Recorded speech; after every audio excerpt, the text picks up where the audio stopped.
എല്ലാവർക്കും ഡീസ് കിച്ചണിലേക്ക് സ്വാഗതം. ഇന്ന് ഞാൻ വന്നിട്ടുള്ളത് എളുപ്പത്തിലൊരു ചിക്കൻ കറി ഉണ്ടാക്കുന്ന റെസിപ്പി ആയിട്ടാണ്. അത് എങ്ങനെയാണ് ചെയ്തെടുക്കാം നോക്കാം. തേങ്ങ വറുത്തരച്ചാണ് കറി ഉണ്ടാക്കുന്നത്. 1 മണിക്കൂറിൽ തന്നെ ഉണ്ടാക്കാൻ പറ്റുന്ന ഒരു കറിയാണിത്. വഴറ്റാതെ തന്നെ ഉണ്ടാക്കിയെടുക്കാം. ഇതിനു വേണ്ടി ഞാനിവിടെ 1/2 കിലോ ചിക്കനാണ് എടുത്തിട്ടുള്ളത്. അതിലേക്ക് മഞ്ഞൾപ്പൊടി, മുളക് പൊടി, മല്ലിപ്പൊടി, പാകത്തിന് ഉപ്പ് ഇതെല്ലാം ഇട്ട് മിക്സ് ചെയ്ത് എടുത്തിട്ടുള്ളതാണ് ഇത്. ഇനിയിപ്പോൾ ഇതിലേക്ക് നമ്മൾ ഇട്ട് കൊടുക്കുന്നത് ഒരു ഉരുളക്കിഴങ്ങും ഒരു തക്കാളിയും കൂടിയാണ്. പിന്നെ ഇതിലേക്ക് ഒരു 3 ചുവന്നുള്ളിയും ഒരു സവാള മുറിച്ചതും കൂടി ഇട്ട് കൊടുക്കുന്നുണ്ട്. പിന്നെ ഒരു കഷ്ണം ഇഞ്ചി, വെളുത്തുള്ളി ഒരു തുടം തന്നെ എടുത്തിട്ടുണ്ട്. വെളുത്തുള്ളിയാണ് ഇതിലേക്ക് കൂടുതൽ വേണ്ടത്. അതിലേക്ക് കറിവേപ്പിലയും പകുതി ചെറുനാരങ്ങയും 1 ടേബിൾ സ്പൂണോളം വെളിച്ചെണ്ണയും 2 പച്ചമുളകും കൂടി ഇട്ട് പിന്നെ ഇതിലേക്ക് 1 ടേബിൾ സ്പൂണോളം ചിക്കൻ മസാലയും 1/2 ടീസ്പൂൺ ഗരം മസാലയും കൂടി ഇട്ട് നല്ലതുപോലെ മിക്സ് ചെയ്ത് 10 മിനിറ്റ് റെസ്റ്റ് ചെയ്യാൻ വെക്കാം.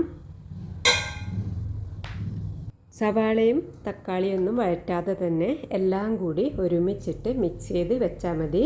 ഇങ്ങനെ ചെയ്തെടുത്താൽ എല്ലാത്തിൻ്റെ ഫ്ലേവറും കൂടി ഇറങ്ങി നല്ലൊരു മണമായിരിക്കും കിട്ടുക. അപ്പോൾ ഇതുപോലെ ചെയ്തെടുത്ത് റെസ്റ്റ് ചെയ്യാൻ വെക്കാം. ആ സമയം കൊണ്ട് തേങ്ങ വറുത്തെടുക്കാം. ചോറിനെല്ലാം എടുക്കാൻ പറ്റിയ നല്ലൊരു കറിയാണിത്. എളുപ്പത്തിൽ ഉണ്ടാക്കാനും പറ്റും. ഇതാ നല്ലതുപോലെ മിക്സ് ചെയ്തെടുക്കാം. ഇപ്പോൾ ഇത് 10 മിനിറ്റ് കഴിയട്ടെ. ഇനി ഇതാ തേങ്ങ വറുക്കാൻ എടുത്തിട്ടുണ്ട്. ഞാനിവിടെ 1/4 മുറി തേങ്ങയാണ് ചിരകി എടുത്തിട്ടുള്ളത്. അതിലേക്ക് 3 വറ്റൽമുളകും ഒരു 3 ചുവന്നുള്ളിയും കുറച്ച് കറിവേപ്പിലയും കൂടി എടുത്തിട്ടുണ്ട്. പിന്നെ അതിലേക്ക് നമ്മൾ ഒരു 1/2 ടീസ്പൂണോളം ഉലുവയും കൂടി ഇട്ട് കൊടുക്കുന്നുണ്ട്. ഇനിയിപ്പോൾ ഇത് നല്ലതുപോലെ റോസ്റ്റ് ചെയ്തെടുക്കാം. തേങ്ങയിലുള്ള വെള്ളമെല്ലാം നല്ലതുപോലെ വറ്റിയതിന് ശേഷമാണ് നമ്മളിതിലേക്ക് വെളിച്ചെണ്ണ ഒഴിച്ചു കൊടുക്കുന്നത്. ഇപ്പോൾ ഇതിലുള്ള വെള്ളമെല്ലാം ഒന്ന് നല്ലതുപോലെ ആറി വരട്ടെ. ഇനി ഇതിലേക്ക് വെളിച്ചെണ്ണ ഒഴിച്ചു കൊടുക്കാം.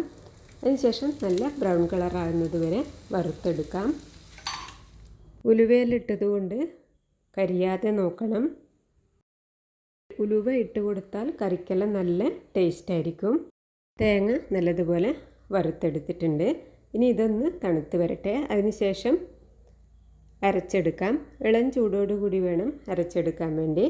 അപ്പോൾ ഇത് ആ സമയം നമ്മൾ ചിക്കനെല്ലാം നല്ലതുപോലെ വെന്ത് വന്നിട്ടുണ്ട്.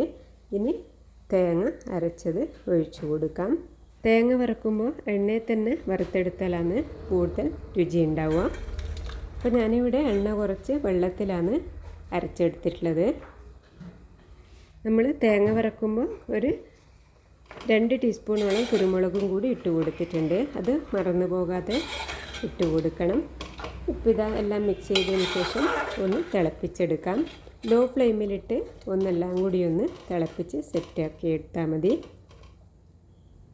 ഇപ്പോൾ ഇതാ ചിക്കൻ കറി ഇവിടെ റെഡി ആയിട്ടുണ്ട്. നിങ്ങളെല്ലാവരും ഒരു തവണ ഇതുപോലെ ട്രൈ ചെയ്ത് നോക്കിക്കോളൂ കേട്ടോ. എന്നാൽ അടുത്ത റെസിപ്പിയുമായി അടുത്ത വീഡിയോയിൽ കാണാം.